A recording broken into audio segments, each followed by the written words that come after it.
सियालकोट दरियाए चिनाब डूब जाने वाले नौजवान की 9 दिन बाद नाश बरामद। फर्स्ट ईयर का तालिबे इल्म मोहम्मद अहमद ने अपने भाई को बचाने के लिए पानी में छलांग लगाई थी। 12 साल छोटे भाई को बचाने के बाद खुद दरियाए चिनाब के गहरे पानी में डूब गया। 17 साल मोहम्मद अहमद मोहल्ला बुढ़ी बाजार का रिहायशी था। दरियाए चिनाब में रेस्क्यू एहलकारों ने नाश को तलाश करने के अमल को जारी रखा। रेस्क्यू टीमों के मुसलसल 9 दिन के ऑपरेशन से दरियाए चिनाब से नाश बरामद। कैमरा टीम के साथ मलिक आफ्ताब अवान 14 न्यूज़ सियालकोट। इसराइल तस्लीम करे कि फ़लस्तीनी रियासत के वजूद के बगैर इसका वजूद भी नहीं हो सकता। सऊदी वज़ीर ख़ारजा बेल्जियम के दारुल हुकूमत ब्रसेल्स में मीडिया से गुफ्तगू करते हुए सऊदी वज़ीर ख़ारजा ने कहा है कि इसराइल की फ़लस्तीनी रियासत के वजूद को तस्लीम किया जाना ज़रूरी है और ये इसके मफाद में भी है।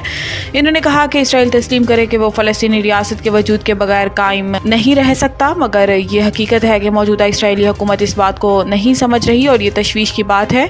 फैसल बिन फरहान का कहना था कि मूवियों की रिहाई होनी चाहिए।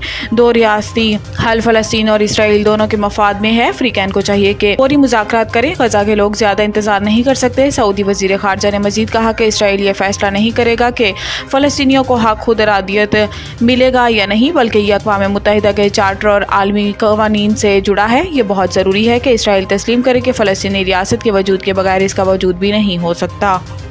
पाकिस्तान में गैस की तरसील और तकसीम का निज़ाम शदीद दबाव में।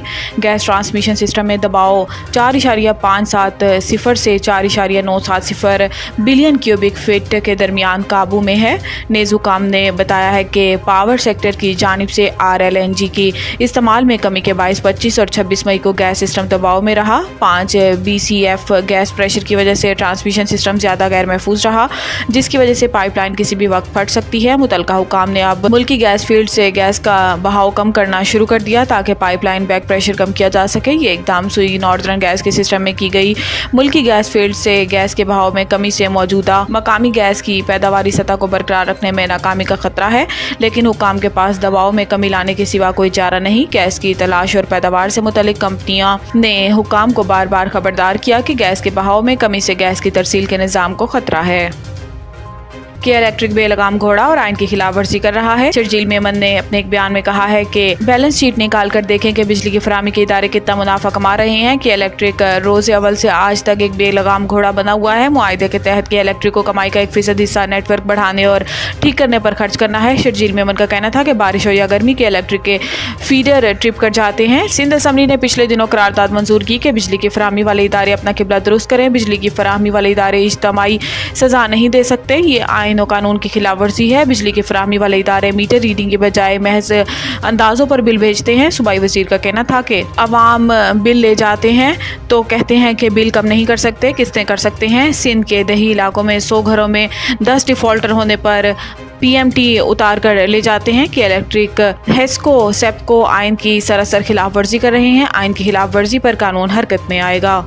IMF का दूध गोश्त की कीमतें मार्केट पर छोड़ने का मुतालबा। IMF ने पाकिस्तान से गोश्त और दूध की कीमत तय करने का इख्तियार डिप्टी कमिश्नर से वापस लेने का मुतालबा किया है और कहा है कि दूध और गोश्त की कीमतें डीरेगुलेट करके मार्केट पर छोड़ दी जाएं। हुकूमत ने IMF के मुतालबे पर मुशावरत शुरू कर दी। कीमतों को डीरेगुलेट करने से मुतालिक समरी ECC को मंजूरी के लिए भेजी जाएंगी। दूसरी जानिब वजारत national food security and research ने कीमतों की डी कैपिंग पर मुशावरत तलब की है। Pakistan dairy cattle and farms association ने कीमतों को डीरेगुलेट करने की कोशिशों का खैर मकदम किया।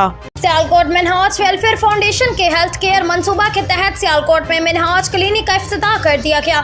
इफ्तिताही तकरीब में सियालकोट की सियासी, समाजी और मजहबी शख्सियात ने शिरकत की।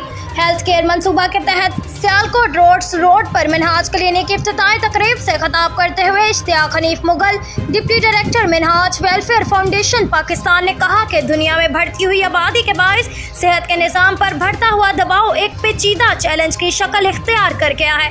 ये चैलेंज पाकिस्तान जैसे तरक्की पजीर ममालिक में मज़ीद गंभीर शक्ल इख्तियार कर लेता है, जहाँ सेहत आमा का निज़ाम पहले ही कमज़ोर है। मिनहाज वेलफेयर फाउंडेशन अपने हेल्थ केयर मंसूबे के तहत सियालकोट में मिनहाज क्लिनिक के आगाज़ कर रही है, जहाँ से हज़ारों अफराद तिबी सहूलियात हासिल करेंगे। इस मौका पर डॉक्टर खालिद बट, MS कोटली लोहारा हस्पताल, Hafiz Ehtesham Mahmood, Mehar Bilal Ali, welfare coordinator doctor Yusuf और सियालकोट की समाजी और सियासी शख्सियात ने शिरकत की। कैमरा टीम के साथ सईद अंजुम बुखारी। खबर शामिल करते हैं सियालकोट से, जहां पर लॉ स्टूडेंट ऑर्गेनाइजेशन के ज़रिए तमाम यकजहती फ़लस्तीन तलबा रैली का इनेकाद किया गया। रैली इलामा इकबाल चौक से कचहरी चौक तक मुनक्किद की गई, जिसमें सिविल सोसाइटी, वकला और लॉ के स्टूडेंट्स ने भरपूर शिरकत की। फ़लस्तीन में होने वाले जुल्म के खिलाफ एहतजाज किया और अपने फ़लस्तीन भाइयों से इजहार यकजहती की और पाक फौज जिंदाबाद के नारे लगाए गए। रैली की सदारत वासिफुल रहमान एडवोकेट ने की। रैली में खसूसी शिरकत सेक्रेटरी बार राहत नज़ीर वेनस ने की। लॉ स्टूडेंट ऑर्गेनाइजेशन के अहदेदारान मलिक जाबर अवान हादी, साद सुलेरिया, अरसलान भट्टी और हारिस गुज्जर, फरहान भट्टी, राना सुभान और अजान शिरकत करने वाले तमाम दोस्तों का शुक्रिया अदा किया। कैमरा टीम के साथ सईद अंजुम बुखारी, 14 न्यूज़ सियालकोट।